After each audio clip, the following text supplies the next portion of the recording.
Welcome to Trending in Education. It's our 500th episode. Amazing to think how far we've come over the past 6 years, the past 500 conversations about the future of education.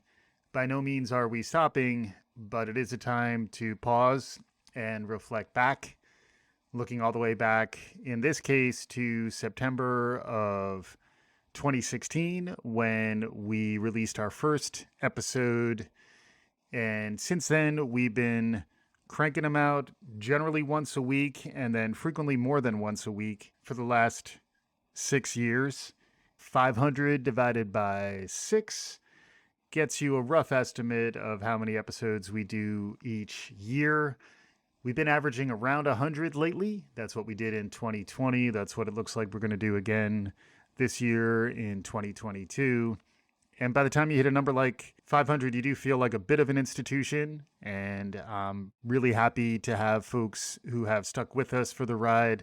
Also excited for folks who are just discovering us now, because I do think we're really rounding into form in terms of the type of content we like to put out here at Trending in Education. Today's episode is going to be me, Mike Palmer's reflections on what this show has meant to me. Keep in mind, there are many other folks who were significant contributors and still are significant contributors to what we're putting out here.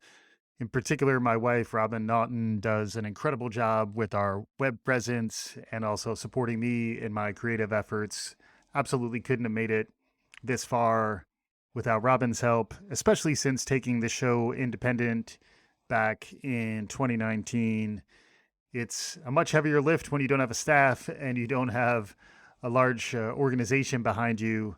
Shout out to the folks at Kaplan who helped me get the show going. Dan Strafford, Brandon Jones, the support up the chain, all the way up to Andy Rosen and Tim O'Shaughnessy. It was really a great opportunity to start this show while I was at Kaplan. And then thanks in large part to John Polstein and others, I was able to hold on to this podcast when I launched my consultancy back in December of 2019. And we began the ride that included the pandemic and the summer of Black Lives Matter and everything we've encountered since then. This has also proven to be a launch pad for other podcasts. Running It Back, which is the Lessons Learned from Sports podcast, Tarlin Ray and I co-host. That launched back in September of 2020, in part a byproduct of the conversations Tarlin and I were having as part of this Trending in Ed feed. We decided, amidst the sports-deprived haze of the first wave of COVID-19, while we were watching The Last Dance on ESPN, we had such a good time breaking those episodes down, realized we could learn a lot from those stories. That ultimately led to launching Running It Back, which I'm happy to say is now entering its third season, over 50 episodes under our belt there. And as if that's not enough, we also launched Inside Jackson Station, a podcast about a blues bar in South Carolina back in the 1980s, ended tragically with a brutal attack in the parking lot that left Gerald Jackson, the proprietor, left for dead in his parking lot. We interview the musicians. We bring you back some of that sound. That podcast grew out of an interview that I did with Dan Harrison on this show back in February of 2021, just after Dan released his book, Live at Jackson Station. Dan and I had known each other back in college. This was an opportunity for us to re-engage, and from that, we were able to launch Inside Jackson Station. Those are all examples of podcasts that we've launched as Palmer Media. In addition to our owned media, we also do branded content where we've launched several podcasts and live streaming conferences and other new media programming for brands. If you're interested in doing that, please reach out to me at mike@palmer.media. I'd love to hear from you. That's true really of any listener, whether you want to be working with me professionally or if you just want to check in. Shoot me an email, mike@palmer.media. I'm also on LinkedIn, Michael P. Palmer on LinkedIn. And on Twitter, my old handle, which I've held on through the years, is at MadIntangibles. Hit me up along any or all of those channels. I'd love to hear from our listeners. It truly has been a privilege in my life that I've been able to maintain this feed over the years, and I look forward to continuing to do so in the future. Please send me input, send me suggestions. If you want to appear as a guest, I have had folks who listen to the show reach out, and we've been able to get those conversations in. The goal is to have an inclusive conversation where we're representing as wide a cross-section of folks who care about the future of learning as possible.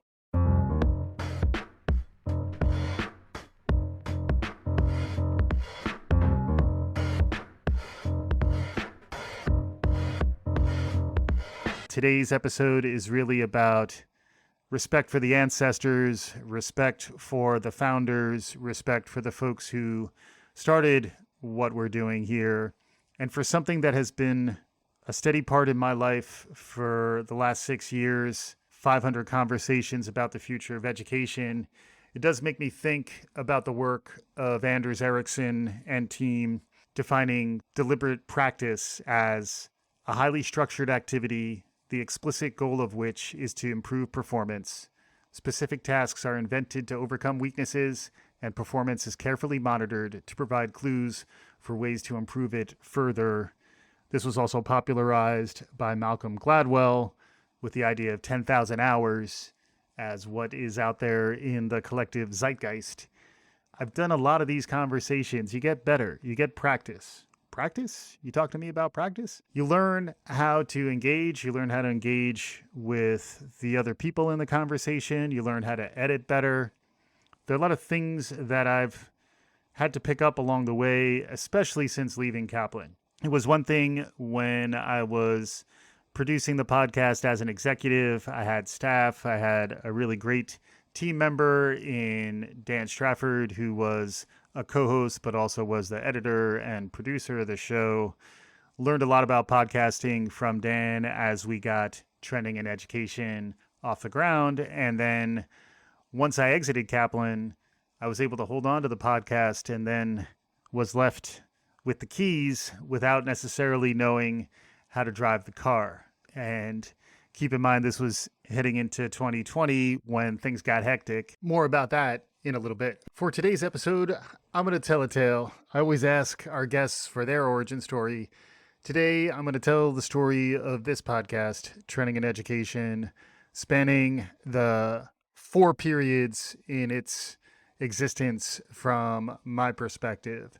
The first is the startup phase back in 2016 into 2017, getting the thing off the ground, getting our growing pains behind us and starting to hit the ground running.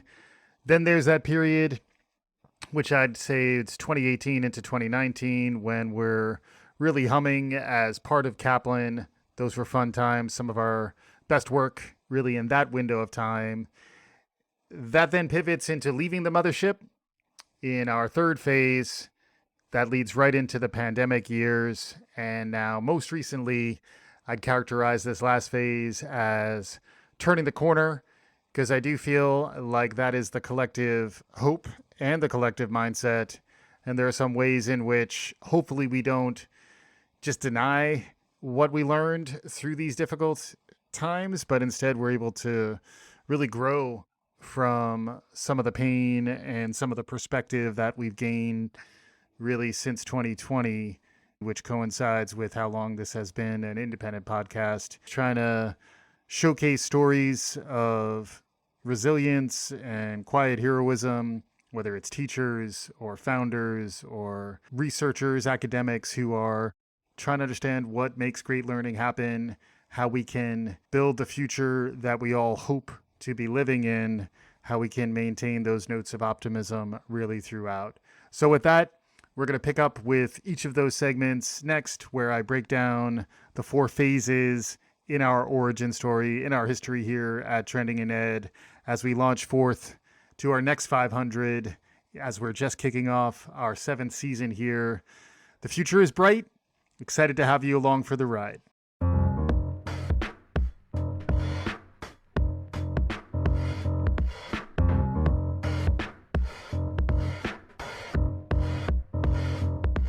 We began as a skunkworks media R&D project when I was a vice president at Kaplan, and it was partly my job to explore what's new and emerging, to figure out how, whether, and when Kaplan might use that capability in its learning products. Podcasting was a perfect example of this, where because we were part of the larger Graham Holdings family, we were connected with Slate, who is a really leading podcasting and media company. Slate was relocating. They no longer needed their whisper room, their audio broadcast studio, and it was bequeathed to us at Kaplan before Slate moved to its new offices, where they still are, to the best of my knowledge, out in Brooklyn. What that meant was an audio booth was dropped outside of my office. We were tasked with figuring out what to do with it, and what that turned into is what you are listening to now. Trending in Education was founded back in 2016, September. We piloted a few episodes recording from our video studio, but then we had access to the audio studio. The Death Star was made operational. Interestingly, it was referred to by folks at Slate as the Chamber of Secrets. I'm not really sure where it wound up. That's a whole nother story. I've likened it also to a Taldeck from Doctor Who. You entered into it and it existed out of time. It was something unique, something I will always remember fondly, even though it was a little hot and a little cozy. Cozy for two, although I think at times we've even fit 3 or 4 people into this relatively small booth. And from that, the sound that is Trending in Education emerged. Also, as a nod to Dan Strafford, who was our first producer, Dan was producing this in Zoom back in 2016 when he relocated and was able to hold on to his gig with us at Kaplan and produce the shows through Zoom from his home up in Massachusetts.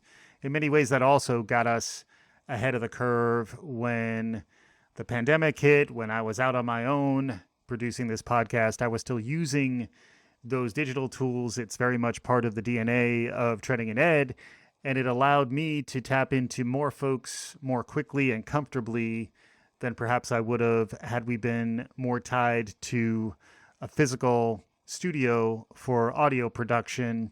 Interestingly, now, as we are turning the corner to come out of some of this stuff, folks are thinking differently about audio production, purpose-built audio booths. I was recently at the Fast Company Innovation Fest in New York City, and there were a few purpose-built audio podcast booths that really did signal, here's an important conversation, there's a little bit of buzziness to it. What I continue to be struck by is that podcasting, while it was cutting edge and new and interesting, even though it had been around for a while back in 2016, I'd still characterize it that way. It still is interesting to do a podcast. One of the reasons why I'm seeing some pickup on the consulting side is that people are tired of webinars. They're fine. They do the job, but very seldom is someone excited about a webinar. Very seldom do they feel a sense of deep connection to a webinar series. They feel like they could just disappear at any point in time. Podcasts like this one stand the test of time, and they establish a drumbeat, conversational cadence that we really grow attached to over the years. I know that's true of the podcasts that I love, and that certainly be true of the podcasts that we're producing here. Shout out to Dan Strafford, who produced the show, got it going, and shout out also to Brandon Jones, who was my first real co-host, first partner in crime, who would go back and forth for many of our episodes. Keep in mind, in the early years, we had trivia questions that Dan would bring to the conversation. Frequently, the three of us would read an article or break down something like the Gartner Hype Cycle or the Meeker Report. We would all do our homework and then come and talk about it. I will always cherish those times. I feel like I learned a lot by having to do my homework coming in and then having to engage in a conversation to come away better and also to feel confident that we had published something worth listening to. And then over time, we started bringing in guests. Dr. Bror Saxberg at the time was the chief learning officer at Kaplan. He since has moved on to Chan Zuckerberg, doing interesting things, but we started to bring in experts. We started to bring in folks like Esther Lee, who did some really interesting reporting on teaching about fake news out of the South Bronx, one of my favorite episodes in the early years. We also launched our March Madness tournament our first year and started to toy with the notion of edutainment. Interestingly, this show was almost called That's Edutainment as opposed to Trending in Education. The original theme music was the song That's Entertainment by The Jam. That was a nod to the idea that it was that's edutainment. The idea is that you can have fun while still learning, and that lots of times the emotional connection you get to something you enjoy will keep you coming back to continue to engage and to continue to learn more. That was the early days. That was an amazing run. Shout out to Dan and Brandon and to all the folks within the Kaplan universe who gave us the freedom to experiment, the freedom to explore, which allowed us to tune our craft, start to put in on those 10,000 hours to continue to get better. Before you knew it, we were starting to hit our stride.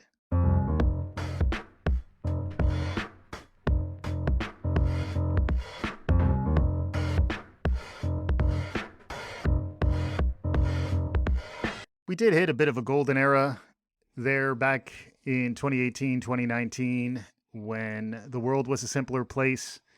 I was blessed with a child in December of 2018, certainly changed my perspective, was able to reflect on that on the show. I remember we did a parenting episode in January of 2019 when I was really in the thick of it. And had I not done that episode, I don't think I really would have captured for posterity and for my own benefit what it's like to be in the haze of the first few weeks of your child's life. Obviously, that did transform me, and it certainly informed the latter stages of the podcast as my son continues to get older. Things that were abstracted and hypothetical suddenly become real when I think about how my son is learning. What does it mean to be engaged with others in community? What does it mean to engage in a public school format if we can? What are some of the other models that are out there? How are they all competing in the pre-K into K-12? And of course, how does that relate to the future of education, which includes the future of higher ed and lifelong learning? We really did hit our stride in the midst of all this. We were not just covering education, we were also getting into Game of Thrones. We were talking about Westworld. We were trying to connect it all back to the world of education, but we were casting a wide net. Also booked some of my favorite guests. This is when we talked to Annie Duke, when we talked to Wendy Zuckerman, when we were starting to book folks who had a little more of a pedigree. This is also when I met Rohit Bhargava of the Non-Obvious Company, who was doing his trend books each year. Rohit appeared on the show many times. This is also when we started to identify our magnet holders, folks who appeared on the show 3 times, qualified for a Trending in Ed refrigerator magnet. The list includes folks like Rohit, folks like Mark Sanders. My wife, Robin, appeared 3 times. Brian Alexander has appeared more than 3 times. Terry Givens, Tarlin Ray, definitely Melissa Griffith, who became a steady figure and a co-host who also had that level of back and forth and engagement that really made me better. Learned a lot from my time with Melissa. Steve Jordans is another guest who's appeared on the show multiple times. But we really started to build those relationships when we were in that sweet spot of we learned enough through those early days that we were starting to get a little bit smoother. And also we were very much blessed by the stability of the Kaplan mothership those years as we were continuing to experiment with new technologies, but also trying to hone the craft, trying to get our messaging right, and also learning what it means to publish something under the auspices of a brand, Kaplan, in such a way that the plug is not pulled. That required a bit of a subtle set of skills. I will also give a nod to Karina Wong, who was heading up communications at the time, Melissa Mack at the Inc. level. They allowed us the grace to continue to publish through that period of time. And then ultimately, that culminated in our exit and the reality that this podcast would become an independent offering at a very interesting time in our collective history.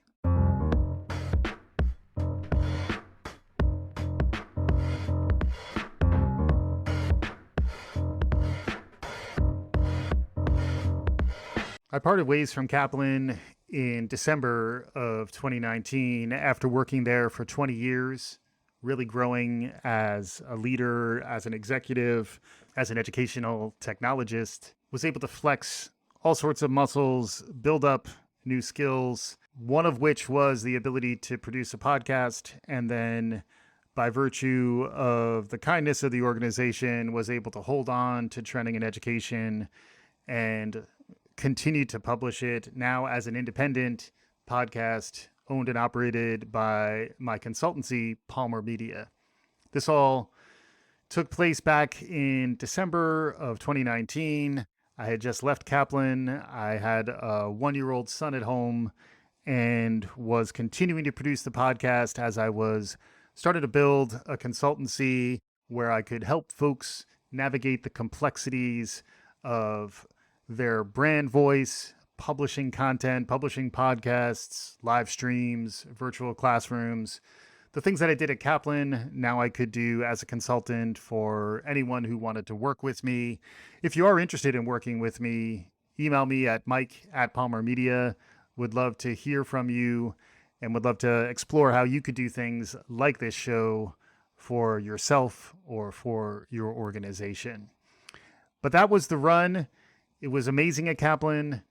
I was excited to leave to get some quality time, to be around my son when he was small. Shout out to my boss at the time, Lauren Thomas Tavel, who really was recommending that I savor every moment with my son, which I was able to do by virtue of that move, and then compounded by the fact that the pandemic descended upon us in the spring of 2020, really forever changing the course of all of our histories, but certainly changing the way we think about education and the way we think about emerging trends and the ability to innovate and manage disruption. It all got accelerated, got mixed up, jumbled up, and confused. There were some casualties along the way. The reputation of online learning suffered because I think folks weren't really ready then. There's been a strong push since then to snap back to the way things were prior. Shout out to Steve Jordans for turning me on to that notion, which I've certainly seen manifested as we're beginning to turn the corner now. But those early days, those early months when I'd exited, but the pandemic hadn't hit, was a time when I was able to really focus on my son, focus on what's important to me, and in some ways presaged a little bit of the great reshuffle, great resignation, great transition that we've all been going through. I was able to found something and launch my own business, and the podcast really was the vehicle through which I could continue to show these capabilities. It's been a fun run really since, but I will always remember those first episodes in December of 2019 and then heading into the coronavirus in 2020 was really a profound period in my life. And then, like I mentioned before, we did 102 episodes in 2020. Really felt as though it was chronicling an archival exercise. My wife is a librarian. She thinks about digital histories and digital preservation and oral histories. And I did feel like getting that many episodes, that many conversations under my belt at this very critical time in the world of education felt like mission-based work. And it's something that really has formed the foundation of Palmer Media and the programming that we put out ever since. This is also what led to the launch of Running It Back with Tarlin, which, in addition to being a great podcast, also serves a therapeutic function for me, where I'm able to engage in these conversations, try to find lessons learned from sports, but also get time with Tarlin, time to reflect, time to just take a moment. And that's the other thing I learned, I think, in this period, is that we're all struggling to work some things out. It's been a traumatic time for all of us. To have platforms like this one where I can speak to the world and hit publish, whether it's perfect or not, I'm continuing to hit publish. That's really what starts to make us better. That's where you start to get that feedback. And I will forever feel connected in a deep way to the people I had conversations with through those darkest days. I remember talking to Brian Alexander and Tarlin Ray and Helen Buige Lee, Melissa Griffith, Dan Strafford. The list goes on and on. But in the heat of those difficult pandemic years, we were co-creating something of meaning. There's talk of the IKEA effect, that people feel a deeper connection to things they helped create. I certainly feel that about the work I did at that time. And these vehicles do become outlets. They become ways for us to get our thoughts together, get our emotional outlets together. And I will forever be grateful for having a platform like this to tune and refine and use to engage with others through some of the most difficult years in our collective history. 2020, 2021 presented a lot of challenges just to keep going, frankly. This is where I was in the desert a little bit in the summer of 2021. I remember going to World Trade Center to visit with Corey Dolgan, who was hosting a virtual conference, sociology conference from there. And I had just about stopped doing the weekly cadence, and I needed to continue. And that's where still having folks out there who wanted to continue the conversation continued to motivate me. That and the continued support of my wife and the engagement that I was getting from my son continued to get me through the wilderness, to get me through some of those more challenging times. And really since then, we've come back with renewed momentum. And hopefully, as we begin to turn the corner, we start to see something new that is emerging. And hopefully, with 500 episodes under our belts, we start to lean into that new opportunity and step forward with a little more strength of voice, strength of conviction, and recognition that we have a platform that has influence and can continue to grow. So hopefully you can continue to support us as we continue to plow forward, but I will be forever indebted to those who engaged with me and with this platform through the very difficult 2020 through 2021, right up until recently, when some notes of genuine optimism are creeping in and we're starting to believe that things may shift out of a strict pandemic frame. Whether it's the best public health strategy or not, I think the truth is that there is something healthy about moving past a fear-based frame and starting to lean into something new. That is the energy that I'm starting to pick up on now, and that is the energy that hopefully we'll be able to lean into as we pick up with trending in education moving forward.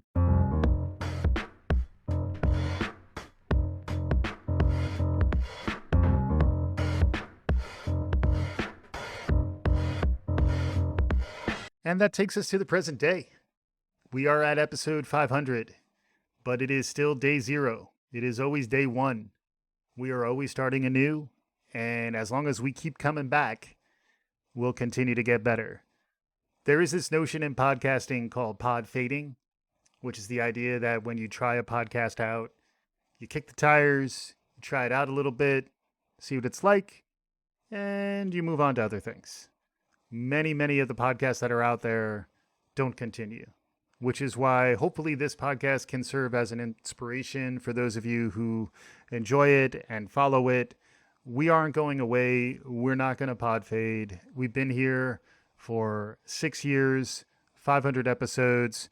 There will be new variations on the theme. That is something I am very excited about. We tested the waters a bit over the summer with our Best of series and also with our Future of Work series. When you have 500 and counting episodes in your catalog, you can start to draw from them and curate the conversation, curate the narrative so that you can start to tease things out with a little more depth rather than just breadth. That is something I am very much looking forward to. What are we doing about EdTech venture space? Where is the investment going?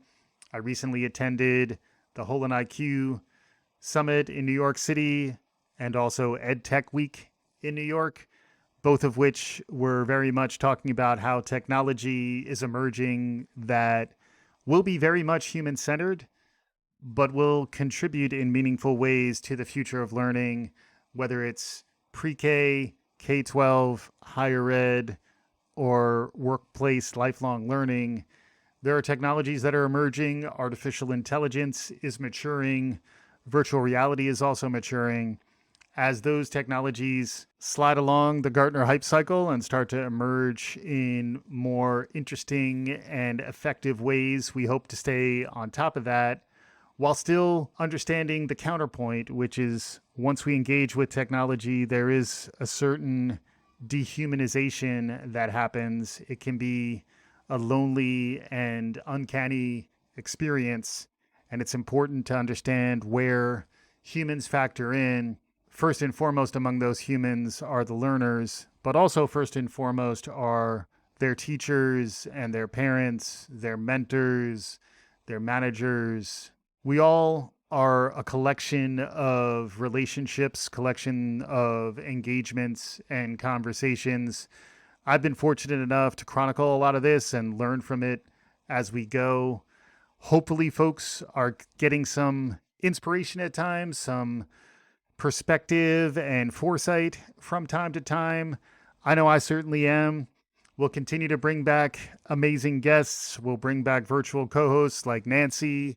Many folks are fans of Nancy, as am I. Also, we'll bring other voices to bear. Hopefully bring many folks their first opportunity to engage in a podcast. That is something I am very proud of, is that many folks who have never been on a podcast before broke in on Trending in Ed, some of whom have now launched their own podcasts, which is amazing to see. It is a very engaged and pro-social format that I hope to be able to get more people tapped into, whether it is by appearing as a guest on the show or whether it is by producing more podcasts for other individuals and organizations and continuing to produce more innovative programming here for Palmer Media. It's been an incredible ride, 500 episodes, but it feels like we're just getting started. Thanks to everyone who is listening. If you like what you're hearing, please subscribe, write us a review, tell your friends, share the good word. We're going to be talking more about ways to help us sustain the show and continue to push it in new ways, hear more from our listeners, engage more with the world around us. All those things are on the horizon as we just start to turn the corner. This is Trending in Education. We're just getting started. Thanks for joining us for the ride.